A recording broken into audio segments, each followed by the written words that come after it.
Welcome back, everyone, to Vox Markets. My name is Paul Hill, and I'm delighted again to be able to speak to CEO Jonathan Hunter and CFO Neil Pritchard of Eleco, a leading SaaS developer of Buildtech project management and visualization software. So welcome, gents. Hi, Paul.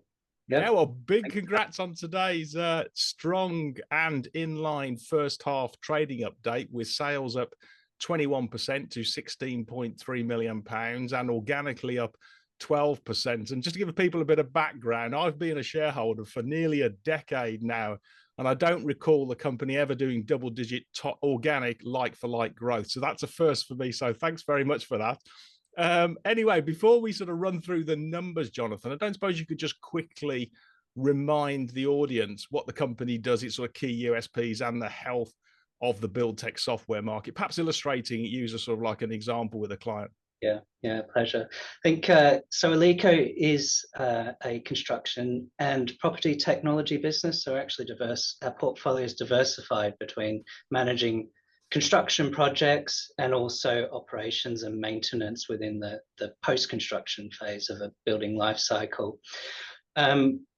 We've got our flagship solutions manage time and tasks within projects, but also plan and manage rather. So an example of that, which we shared at our year-end results roadshow, was the work we did with McGee, who are a specialist engineering contractor based in London, and they were working on the Claridge's Hotel mega basement project. So what we helped McGee achieve was the full program of works and the master plan of how to build a 5-story basement below the hotel, but also manage every task and resource and so forth when carrying that out. The complexity of that project was obviously that the hotel was still in use, so there were still guests entering and staying and utilizing the hotel whilst construction was being carried out underground without the site storage and so forth, all the complexities there, dealing with London traffic in Mayfair, etc. So it's business critical, it's project critical. We're supporting the time elements of a project. I think in terms of a USP, if I could, yeah. I mean, our solutions have been voted best project management software of the year for the last 10 years in the UK. So very, very, proud of that. But actually, there's aspects that are less known, in that we provide data analytics, we provide analysis, the S curves, the Monte Carlo predictability and so forth. So what the solution is doing is actually identifying risks where there's uncertainty, risks in schedules and plans going off course, and then how to bring those back. So in terms of return on investment for our customers, of course, we provide a return when it comes to streamlining operations and being more efficient and not using paper and so forth. But to successfully deliver a project on time and avoid overruns, which can often cost more at a day rate than the project planned day rate, the savings and the de-risking for our customers is significant. So that's why we're so sticky. That's why the products and solutions are really loved in the market. Yeah, and just the overall demand in that particular market. You've obviously got the secular growth of sort of digitization of the the building industry, the construction. How are you seeing that in terms of client appetite to take this type of software?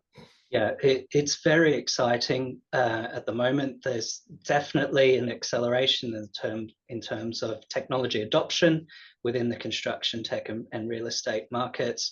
We have seen in the first half, an increase in new customers, an increase in the new customer average order values, increase in existing customer order values as we've been providing more technology and they're adopting more.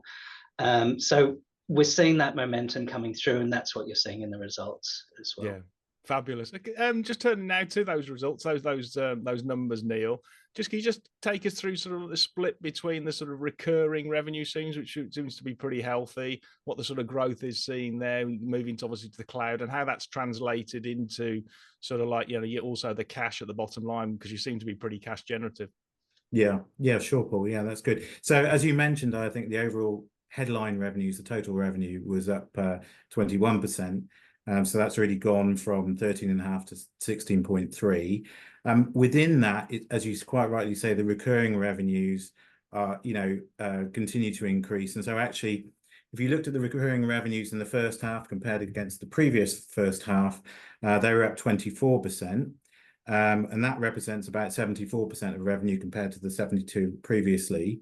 Actually, it's slightly more than that because with the addition of just a few months of Vertical Digital, which is a non-SaaS but nevertheless value-adding business that we can come back to, outside of that, it would have otherwise been 75%. So really sort of moving ahead. Now, if you look at the exit amount at the end of June 2024 now, what you're seeing is actually the recurring revenues, rather than increasing by 24%, we're actually increasing by 31% to roughly around 25.8. So a great underpin for the full year forecast and that sort of recurring nature of the business that we're striving to do. And why that's important, as you know, is that provides that sustainability of the business model and the predictability for obviously the flexibility for our customers, but the predictability and the forecastability for investors as well. Yeah, and I guess also, given the strong like-for-like growth and top-line growth, because you've got that operating leverage, you just quickly talk through, because I think your gross margins are almost 90%, aren't they? And that's obviously not your marginal EBITDA, because you've got lots of costs below that. But frankly, you must be, that translates into cash, doesn't it, and profitability.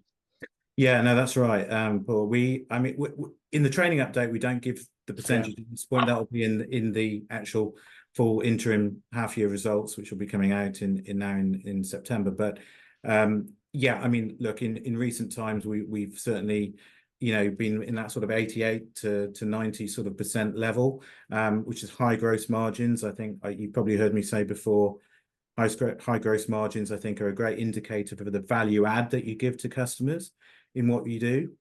And so that's absolutely great. And you're absolutely right with those percentage increases. And you can obviously see it in our full year numbers and so on in terms of the forecast and market consensus numbers out there. It is true we'll get a higher percentage growth to the bottom line from that, obviously increasing percentage growth in the top line. So there's that operational leverage. And of course, we operate in a space, being software, where we've got a very sticky, as Jonathan said, model, adding that value, and so we're highly cash generative, I suppose, in compared to some businesses as well, which always gives us a good sort of robust balance sheet as well. Good. And just in terms of that top line growth, Jonathan, is it any regional specific or across the patch, or any particular products, or is it really just that transition from the perpetual licenses to SaaS that's now really, as you're moving it to the cloud product, then people are really sort of like excited about it? Yeah, as I sort of alluded earlier, I think our strategy has been around the SaaS journey and the SaaS transition, but also another key pillar is our go-to-market, how we identify ourselves and develop our reputation in the market. There's some big players, our competitors are large, US companies with deep wallets, and we definitely hold up on the technology side. That's where we're very confident, we're proven, but making that known in the market is what's driving our growth. So I mentioned some stats earlier that we're seeing, and I think it's a result of us, our vision to be that preferred technology partner in the built environment. And that has driven net new customer growth. It's increased more than we've seen over the past 3 years. Average order value increase. Existing customers have increased due to upselling. So our product strategy was around building in more capability that we could upsell and charge customers for that value. But certainly with some of the new product releases, they came in sort of later in the second half. So those will also drive further growth, we expect.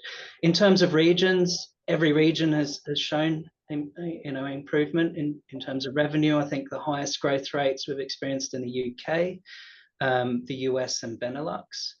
But overall we're seeing growth across all regions. Great. And do you want to give us a bit of color on those new products? Because I see you've got a bit of AI there. You got Astra GPT, and you've also got the Astra Vision Live as well. Yes, yeah, we're very excited because Astra GPT is the first of our on that AI journey, first release. It's a generative AI tool, and customers are absolutely loving the time-saving aspects that we're providing them in terms of finding resources around Astra and how to use Astra. So that's been very good, but it's the first of several planned AI developments on our roadmap. Astra Vision Live, we're very excited about, because that is a capability that has really excited our customer base. It's really amazing. I think the timing is right, especially as AI is on our customers, or every business's minds, that they've realized that data is really important, and what we provide with Astra Vision is prescriptive collaborative data, and it can be analyzed further and used for BI and AI and so forth. But the collaborative aspect that we've provided is real-time, multi users on the same project schedule, so they can use Astra on their desktop and they can see others dipping in and out of the schedule within their screen. So it's similar to what you may have seen with like SharePoint when you're using Word. Yeah. Multiple users. That's the capability we're now offering, it can be set up and spooled up within seconds. So it's within the customer's hands, and they're using it almost immediately, compared to historically you'd have to set up servers and things. So it's all cloud and SaaS enabled, which is fantastic. Fab.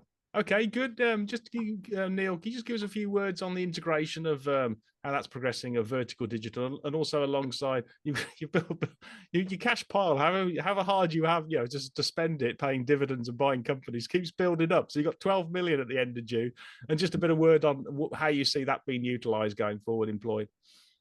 Sure. So thanks, Paul. So on the cash, well, maybe on Vertical Digital first. That was the one we announced back in April, and as I say, just a few months, sort of 2.5 months contribution in a small way in here, because really it was around a capability play and enhancement. Proven teams that work together incredibly well on lots of state-of-the-art additional R&D projects on a consulting basis. I think it's an enabler for us as part of our future roadmap, but equally it's an enabler for some of our customers where they need to build things to integrate from our systems into theirs, or anything that's bespoke. So it's going very well. We've already got some examples of internal use and kind of deployment of some of those employees elsewhere within the business, and using their specialisms and extra sort of capabilities and if you like extra modules and so forth that we're looking at on our roadmap. So we're really pleased with that. We're very pleased with the MD there, Dan, and also Alex coming in as CTO. They're doing a fabulous job, and really great bunch of people, which really is part of our overall values as a team. We are a family of businesses. We really, people really want to work in that sort of environment and work with each other. So we're really pleased with that. But it works. It continues the pace. There are still things to do, as certainly from a financial aspect. They always go on into to talk through and finalise for auditors and everything for the year end. But we're making good progress. Regarding the cash, yes. So that was an expenditure of about £1.1 million. So relatively small in the scheme of things compared to some other acquisitions and deployments. But yeah, I mean, for us, the priority is organic growth. And we continue to see opportunities both from the innovation roadmap that Jonathan referred to, but also the go to market. So I think we're going to be looking at other ways that we can unlock and sort of really develop markets and products with some of those resources, clearly. At the same time, I mean, we have come in, relatively speaking, from a relatively high interest rate environment. So it's nice to not be on that sort of borrower foot in that respect. But clearly, we've got very long-standing and supportive shareholders, but we are conscious that we need to bring it to bear where outside of the organic, maybe also as part of our announced inorganic M&A strategy further. So, you know, and we see the pipe in that sort of growing as well, which is really encouraging. Lots of opportunity out there for us. So yeah, and we'll watch this space. And perhaps the other thing I'd say is obviously we have been materially increasing the dividend payments, both at interim and final, in recent years, along with the success of the business. And you know, there aren't many tech companies still that do pay, you know, significant dividends or growth in those dividends. So again, we're into rewarding our shareholders in that respect.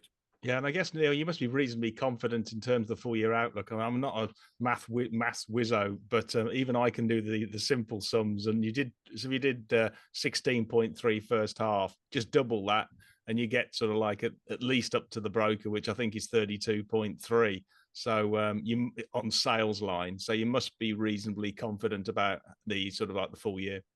Yeah, I mean, we and indeed the whole board, and we certainly, as it says on the trading statement, remain confident about the outlook for the year.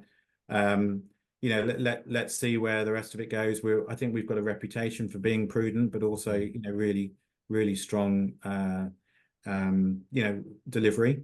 Yeah. And we want to make sure that you know, we both grow the business and grow the business for our shareholder value. So, but yes, yeah, I mean, it's you know, we're really pleased with the numbers, and it's looking good for the full year for sure. Yeah. So just finishing off then, Jonathan, just further out. I mean, you've actually broken 2 milestones: the 12% double-digit like-for-like growth, fabulous, big tick, and it looks as though for the first time for the full year, unless something, you know, it changes, you're going to do over 30 million of revenue as well for 2024, which is the highest record as well for the company. But if you push the sort of like crystal ball there 5 years, where would you like to take this? Assuming sort of a growth with organic and inorganic, where do you think this business would aspirationally, and I underline aspirationally, like to be? Yeah, so I think it. Well, I'm reluctant to share our internal number that Okay, yeah. a decade. I mean, but we're very ambitious, I must say.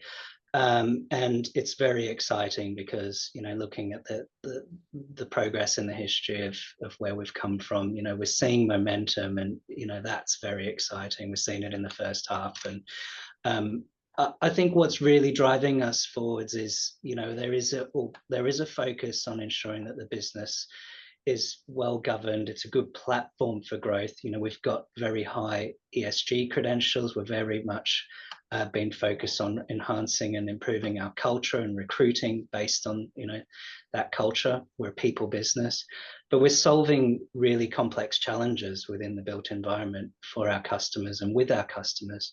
You know, so we're adding value along the way, and as a result, you know, increasing and securing the value that we have developed as a business platform. So I think, you know, the growth, our ambitions are really high. We know we can grow organically. We want to ensure that we've got the ability to grow inorganically where it makes sense and where it enhances the value to the organization. And we're also very, very much open and very active in partnerships as well, because we do, you know, we are solving problems in this you know, chaotic environment that construction and property is. So there's a lot to come. The industry is really exciting, and, you know, we're going to keep going and delivering the best we can. So That's a great answer, that is, Jonathan, because that means I'm going to stay on board for another decade now, at least. stick with it. And I would just a bit of context for investors.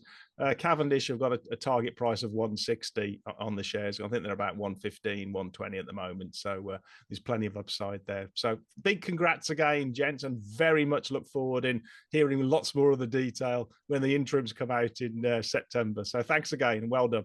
Look forward to it. Thank you. All the best.